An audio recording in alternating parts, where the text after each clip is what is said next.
evening. This is Alexis Percival with the Vinquisition. I'm the Vinquisitor. And in this, I talk about anything that strikes my fancy and I find of interest regarding wine. That could be culture, history, myths, stories, anything really. So tonight we're going to talk about one of my favorite subjects in wine, bubbles. Now, I'm a big fan of champagne, that's no secret, but I really want to take a step back tonight and talk about the bubbles themselves, okay? Many of you have taken classes, perhaps, where we've talked about the different types of sparkling wine production, but I want to talk about how do the bubbles get into our bottle and how they end up in our glass. Now, that might sound a little simplistic, like duh, but actually think about it. There's a lot more crazy science happening here that just really contributes to my interest in this amazing beverage. So I'm going to start and I'm going to discuss how, with traditional method or champagne method, the wines become sparkling in the first place. And then I'm going to go a bit into glassware and what actually causes bubble formation in our glasses, that effervescence that we enjoy that makes sparkling wines so special. So first off, we start with a white wine. This is just a still white wine. Now, how does this get made? In very simple terms, I have some grapes, I crush the grapes, I either add yeast or there's yeast on the skins and stems of the grapes. There's sugar that's developed over the course of the season in the grapes, and the yeast consumes sugar, nom, nom, nom, and then we're left with the byproducts of heat, which dissipates, or we can use a chilled fermentation vessel or a cold cellar to control the temperature. We're also left with alcohol, of course, when the yeast or yeasts fully consume the available sugars and die off. We're left with the alcohol and presumably a fully dry wine, or in the case of these wines, yes, fully dry, meaning not sweet. The other byproduct is carbon dioxide, or CO2, for those of you who haven't done chem in a while. And fine, normal wine production, that CO2 sits at the top of where the cap is of the grape, the crushed grape cap, basically. And it helps protect the wine during this fermentation process. It can be a little dangerous for winery workers. You don't want to get your face too close to that CO2. It's really dangerous because you can suffocate. Great, fine. We let that CO2 dissipate though. And so therefore, when we swirl the wine, we look at it, look, no bubbles. This is not a carbonated beverage. It's fully dry, still wine. Wonderful. Now, let's say I want to make a sparkling wine from this still wine. There's a few methods. Today, I'm just going to talk about the traditional method. Now, when I say traditional method, we're talking about champagne style production. This umbrella will also include your cavas, from Spain, your Cap Classique from South Africa, Sekt from Germany. You can make it anywhere you want to make it. So we see them from the Americas, we see them from all over. There's amazing sparkling wines in this way from Tasmania, Australia. So anywhere, different rules, different grapes, similar process. So how do I get from this to this? Well, got my still wine. I'm going to put it into a champagne bottle. I'm going to fill it up with still wine. Now, you'll notice this bottle is a bit thicker. It's got a deeper punt. That's the indentation at the bottom of the bottle. And has a neck that's a little bit differently shaped from the rest of our wine bottles, you'll notice. So I fill it with the still dry wine. And this is where secondary fermentation comes in, right? We've already fermented this juice one time. I'm going to put it in this bottle. And we're going to add yeast, and we have to give the yeast food, right? Because all that sugar has already been fermented out of our original wine. So we need to put some yeast in there. There's many ways to do this. We're going to give a little sugar. It's usually not cane sugar. It's usually fructose from beets. No flavor. And then we're going to cap it. We're going to cap it with a crown cap. When I say crown cap, I mean the kind that are used on beer, soda, that kind of thing, because there's a tremendous amount of pressure that's going to build up inside this bottle. As the secondary fermentation occurs, the yeast is going to eat all that additional sugar that we put in there. But this time, because there's a cap on here, that CO2, instead of dissipating into the atmosphere, is going to be trapped inside the bottle, and it's going to be dissolved into the liquid. Okay, so we're building up pressure. Think about a soda bottle. When you shake it up and then you open it, all that pressure escapes. Same idea. So all the CO2 is now dissolved in this liquid. At this point, there's aging regulations depending on where this wine is made. That's a different class. But let's just say some time has passed. We want to clarify and cork this wine in the traditional way that we're used to seeing. It's one of these guys with the cork and a cage. So we're going to tip the bottle slowly over time in a process called riddling, so that all that dead yeast that's now in there is going to go into the neck of the bottle, freeze the neck of the bottle, open up our crown cap, shoot that junk out of there. Sounds a little filthy. Anyway, shoot that junk out of there. May or may not top off that lost wine. This is the point at which you can make a champagne or another sparkling wine sweeter. And then you put your cork in, and we have your cage closer. And this is what twists onto the differently shaped neck of these bottles, because like I said, there's a ton of pressure into this bottle now. So we need to make sure that that cork isn't going anywhere and isn't going to take your eye out, kid. So bubbles. That's how we get from our still wine to this beauty here. Oh, look at that. So pretty. Okay, now I'm going to see if you can see what I see using this computer camera. Might be a little tricky with the light here, but I know that you can observe this at home as well. So what's happening here, you'll notice that the bubbles all seem to be coming from the same spots and the same locations. So that series of bubbles is called a bubble train, and the spot from which it's coming is called the bubble nucleation site. It's like a bubble nursery.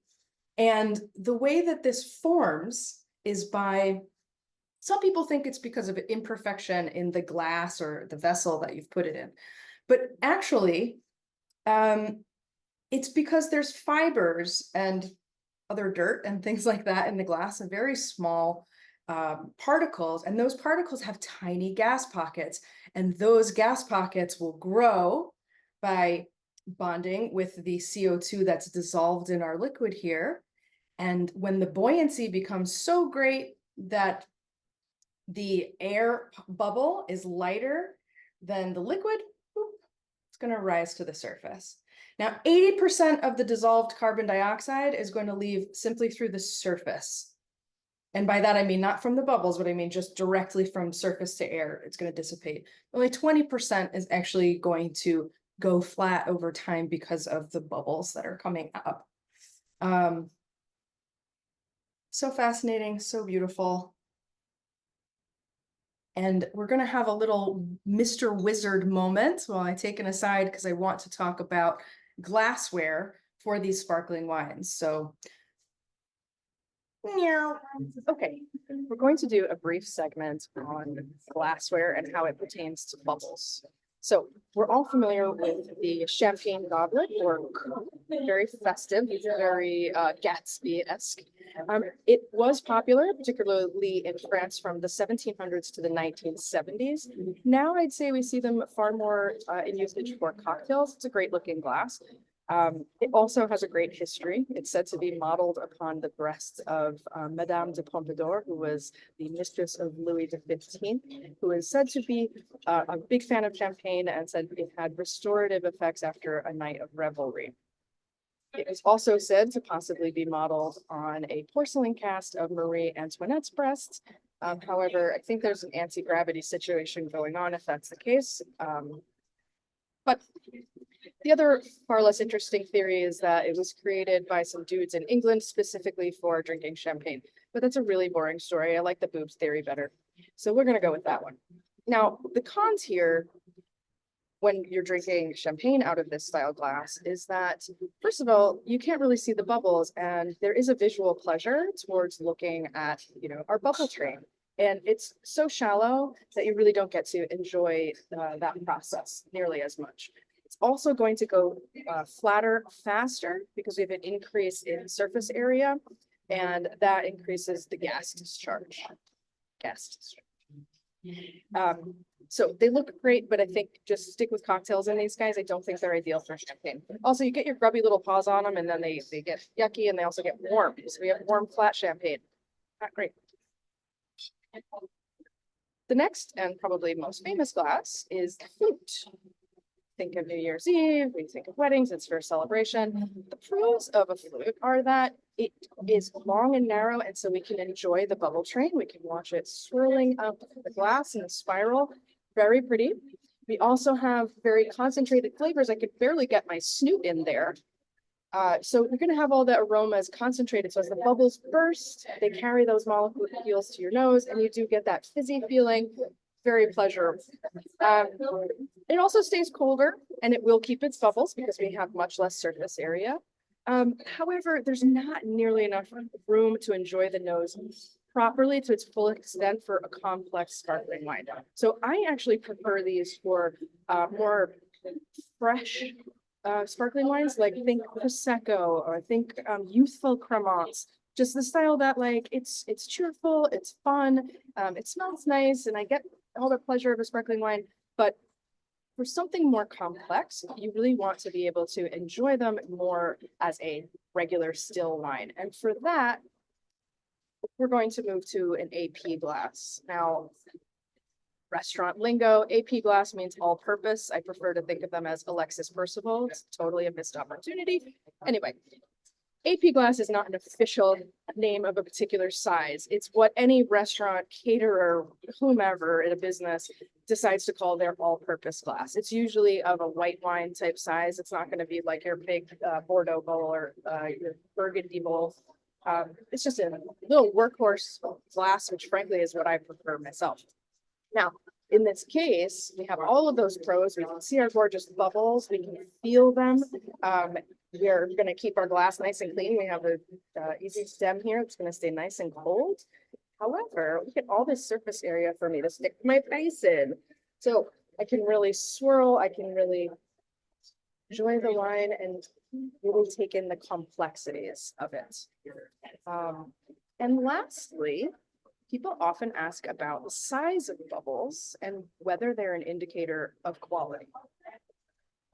It's important to note that different sparkling wines are made in different ways. So if we're just talking about traditional method, as we have been during this time, then yes, smaller bubbles are an indicator of maturity. So what is happening is that over time, some of that CO2 is escaping through the cork. And so older bottles of champagne can seem more flat because there has been more discharge of the gas over time. Said it again. So they will appear to be more flat, but you're going to get a lot more complexity in the bottle. The wine is going to just develop these really rich, toasty, lovely notes. But they are going to have a finer, less active mousse. However, the speed at which a glass loses its fizz could be due to several factors. First of all, the temperature. The colder it is, the more dissolved the CO2 is going to be in the liquid, which is why if you have a warm bottle of sparkling wine and you open up, it's going to explode everywhere because that CO2 is super active. Okay, so the colder the bottle, the more stable it's going to be because that CO2 is going to stay nice and calm and quiet. It could also be viscosity. So if this is a champagne that has true sugar in it, that's going to increase the viscosity of the liquid and make it a little tougher for the bubbles to push through the liquid. And possibly grape variety, but I admit I don't know a huge amount about that or why. It's actually nobody really does. People are looking into it though. It's pretty amazing. Okay, back to the kitchen. Okay, fun talk, Alexis. Now back to it. Couple other fun things that I wanted to talk about. I talked about how the bubble gun is caused by particles that have gas in them on a molecular level in the glass. If we were to pour this into a perfectly clean glass, there would be no bubbles. Isn't that so strange to think about? Pretty cool, huh? The other thing is you might observe, not just in this kind of champagne or other sparkling beverages, is that the bubbles appear to grow larger, and it's because they do. They actually pick up more CO2 as they rise to the surface. You'll often also notice that they seem to rise on a pretty steady interval, and that is actually true. They will continue to rise with a predictable frequency. That frequency will lessen over time as there's less available carbon dioxide in your beverage. Then it goes flat. We know what that's like. But a flat glass of champagne is just as delicious, in my opinion. So, bottoms up. Thanks for talking to me about bubbles. Hope you enjoyed, and I'll see you next time on the Vinquisition.